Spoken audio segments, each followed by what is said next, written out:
Thank you for joining the webinar, everyone. Thank you, Emily. Today, the essential questions that I want to explore today are: how do explicit instructional techniques apply to both direct and inquiry-based instruction?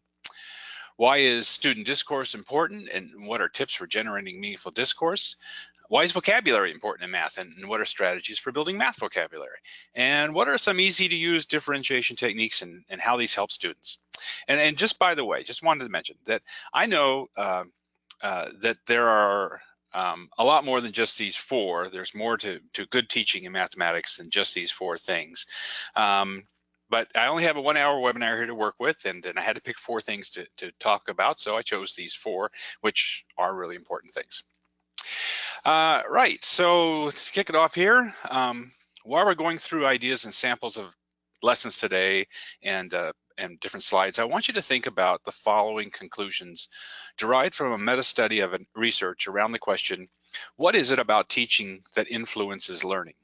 According to the meta-analysis research, Ebert and Grouse concluded that two things make the biggest difference overall: that teaching attends explicitly to concepts, to connections among mathematical facts, procedures, and ideas, and that students are regularly engaged in struggling or wrestling with important mathematical ideas.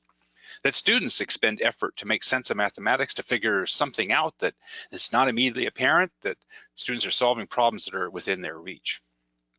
Ebert and Grouse further explained that attending explicitly to concepts means treating mathematical connections in an explicit and public way, and this can take many pedagogical forms, including discussing the mathematical meaning that underlies procedures, asking questions about the ways in which different strategies for solving problems are similar to and different from each other, and reminding students that what the main point of the lesson is and how this point fits within the current sequence of lessons and ideas.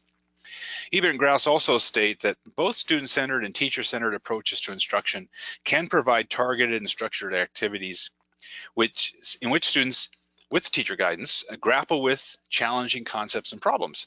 In fact, providing sufficient boundaries and direction so that student learning is centered on important mathematical concepts does require some amount of teacher guidance.